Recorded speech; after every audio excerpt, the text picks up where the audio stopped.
makani leo o nā mala ka makani ola o nā pakipika ke lao ka pahu pahula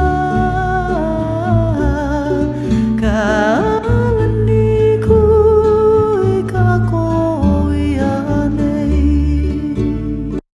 If you had the people from the National Science Foundation and the University of Hawaii in front of you, what would you tell them about their proposal?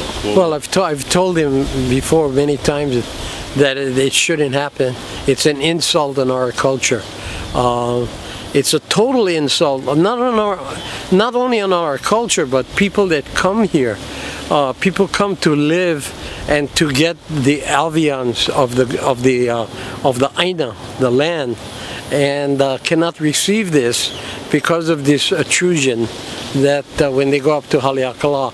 You can see all the islands except Kauai from Haleakala on a clear day. And you can relate, you can look back on all the legends of how Pele erupted, of how the kings and queens would come up. Haleakala at one time was kept only for kahuna puli, the top kahuna, the teachers, the preachers that could teach their art. And we lived for thousands of years without the help of any medical or any scientific information, and we survived on this land. Do you feel that what they're doing up there, or what they propose to do up there, will be an extension of cultural genocide to the Hawaiian people? Well, it is not will be, it is cultural genocide. Like I said, it's a cumulative effect that they have there. Every telescope, every building they build up there, it adds to the trash that is up there, and it's trash. It's white buildings that cannot be painted any other color. It has to be white. And and who's really learning from? Is the Hawaiian children benefiting from this? No, it's scientists all around the world.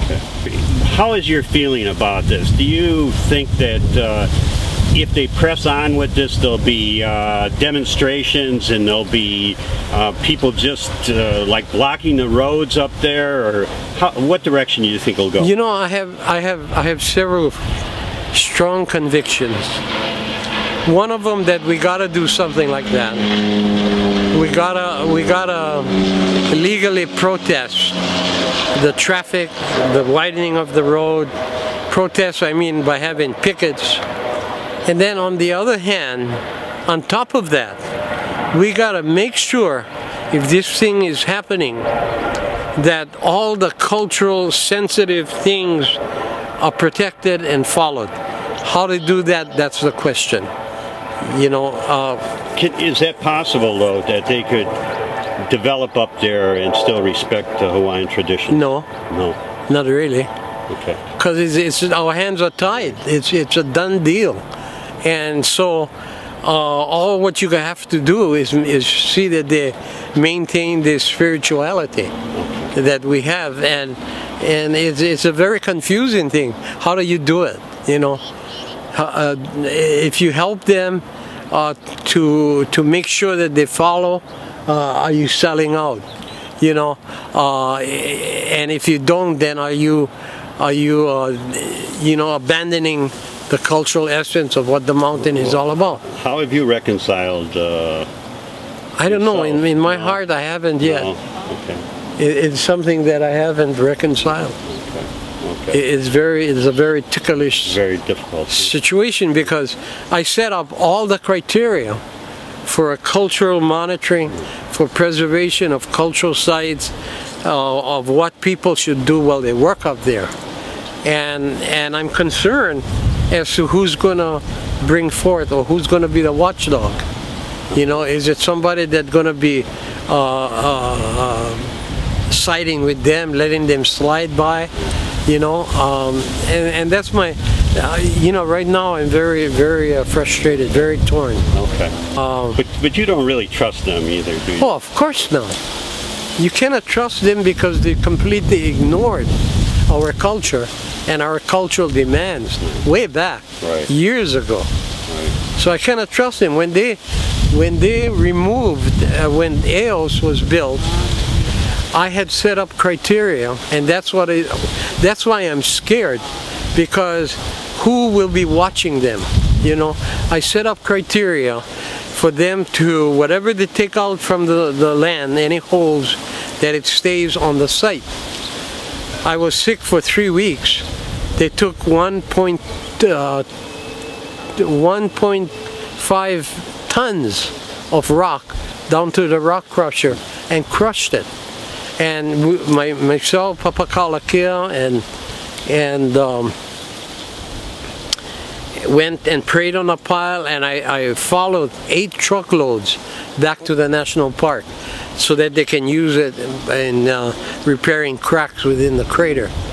You know, I mean, there's big money involved here. It's scary that, you know, we got to be careful. The people that follow the criteria, people that call themselves a kahu, are they real?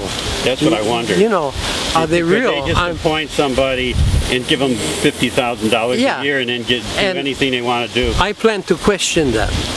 Whoever they choose, and I plan to question that. Because I'm a kupuna, and I set up the criteria, and I plan to see that it maintained. Thank you so much. Okay. Kamakani leo o nā mala, kamakani ola o nā pakipika, ke lao ka pahu